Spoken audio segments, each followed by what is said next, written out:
So, yung mga nakuha namin na vaccine ngayon para dun sa dalawang kids ko, no? Imagine may 3-in-1, may 4-in-1, tapos meron pa para dun sa chickenpox nga, no? Sa dalawang anak ko, mga papalo na yan, guys, na mga nasa 75,000 na, mga ganun, no?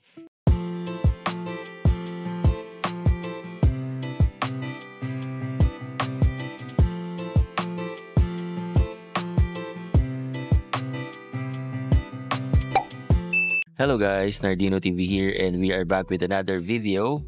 So kanina guys, nanggaling kami sa clinic or doon sa vaccine ng mga kids namin. No? So nakakatuwa lang kasi nung pagpunta kasi namin dito, yan yung isang mga iniisip namin kasi hindi pa kumpleto yung vaccine para doon sa dalawang anak ko. No? So nung pagkalis namin sa Philippines, yan yung mga isang chinek namin. So guys, kung pupunta kayo dito at meron kayong kasamang bata, make sure na lahat ng records ng vaccine ng mga anak nyo, meron kayo. Kasi sasubmit nyo yan dito and then they will check kung ano pa yung mga kulang na mga vaccines ng mga anak nyo. So for today guys, yung doon sa dalawang anak ko, binigyan sila ng isang 4-in-1, 3-in-1 at saka yung para sa chickenpox, di ba? Natatandaan ko dati guys yung dun sa panganay ko, sobrang mahal nito dyan sa Philippines. Maliban na lang siguro if you will go to public, no? Pero kasi sa Philippines is sobrang mahal talaga, like yung sa 3-in-1 pa lang parang mga nasa 10,000 pesos yata yun eh. So just imagine guys, yung 4-in-1 tapos may 3-in-1 pa tapos may chickenpox pa. So we are expecting talaga na malaki yung aming bill, no? Pero nakakatuwa kasi wala kaming kailangang bayaran for those. So ito guys yung mga vaccine na kanina supposed to be na dapat makuha ng mga kids natin. Papakita ko sa inyo guys. Yan guys. So nakalagay dyan 4 to 6 years old. So may pang measles, may pang mumps, yung mga ganyan.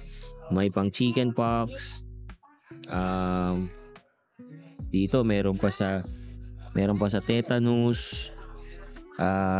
And a lot of stuff guys. So yan yung mga kailangang gawin para talagang safe yung ating mga kids. Yan. Shinare ko lang sa inyo para if ever meron kayong mga kasamang mga bata na yun nga, kailangan ng vaccine, dali nyo lang guys yung record nyo from the hospital, no? Para din sila na ang mag-check kung ano pa yung mga kulang or yung mga kailangan pa ng mga vaccines ng mga anak natin. Yan. And this is really really important kasi mas okay to guys kasi diba it's more of prevention kasi to, no? So yan. So yung sa pangalawa ko, tapos na yung parang first level. So ang next na niya, pag nag-grade 6 na siya, yon. So, meron pa siyang 3. Yung doon naman sa aking bunso, parang meron pa siyang 3 and then susunod pa kapag nag-grade 6 na rin siya. Parang ganun. Yan. Okay? So, ngayon guys, nandito kami sa restaurant.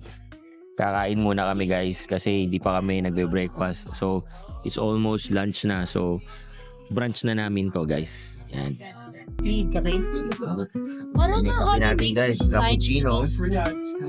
Huh? I don't know how Big cup. Oh, they didn't put some design on it. Siyempre, ganun din sa ating mahal na Rina. Hello, good morning. Ayan ang the gang. Making a video right now. Babes.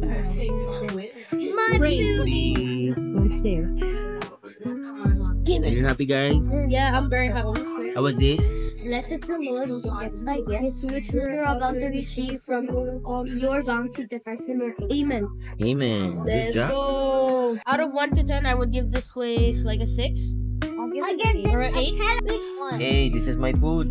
How about Wow. maybe they don't offer the big one? Yeah. Overload ng meat. But, yeah. We have bacon, ham, poached egg, sausage. Wow. Here's my dad's food. And that's the food of my queen. Look at that. That's crazy. Poached egg. Whoa. Tapos na kami kumain. Yeah. So kami kumain guys. So ngayon, pupunta kami dun sa isang bike store kasi titingin ng bike yung panganay ko. Kasi wala kaming Christmas gift sa kanya at saka birthday gift. So sabi niya, yun na lang daw. So titingin kami sa isang bike store.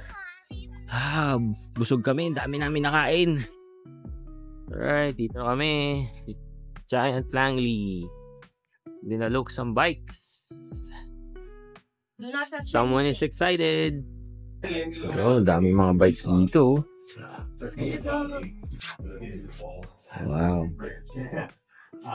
Yeah, so yeah. Mahal din, guys. This is not Wow. that's the 7,000. Wow. Ano to? E-bike? Ang e-bike eh, oh.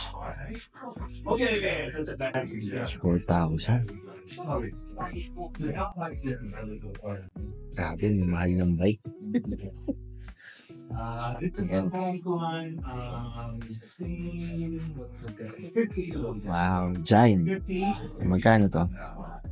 E-bike ko. 3,500.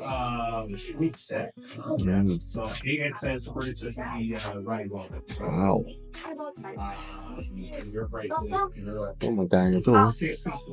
3,700. Wow. Put your other foot on the pedal, both feet on the pedal, and then pedal until one of them is as low to the ground as you can go. Like this? Yeah, correct. Yeah. You can even come up a little So, bit. mga measurement pa pala yan. How does the reach feel? Does it feel No, it feels stretched out It here? feels fine. So shoulders and elbows are okay? Yeah, it's fine. So you can reach the brakes? Yeah. Okay. 6:30. I think that. Want to try the bike outside? Hey, let's try it out. Yeah. So now on this one here, there's no front derailleur. Uh-huh. So you only change the gears here. So there's none here. Okay? It's like, you don't want it like that. You don't want it like that. There you go. A few inches later. And we are back home, guys. No, yon. So, tapos na yung aming mga lakad for today. So, shinare ko lang sa inyo yung happenings namin for this weekend. Eh, yun nga, no, guys. Very important yung sa vaccines, no. Kasi nga, yung sa Philippines, no, na-share ko nga sa inyo na lahat ng mga anak ko talagang we go for private hospital po talaga sa Philippines. Kasi meron kaming pedia nun, doctor namin sa Philippines sa isang private hospital. So talagang siya lahat ang nag-handle, no. And although guys, sa Philippines kasi alam ko meron naman diyang libre, no. Yun sa mga centers natin diyan, libre. So it's your own choice kung saan kayo pupunta. Sa akin lang, I'm just sharing yung experience namin sa Philippines when it comes to vaccines ng aming mga kids, no.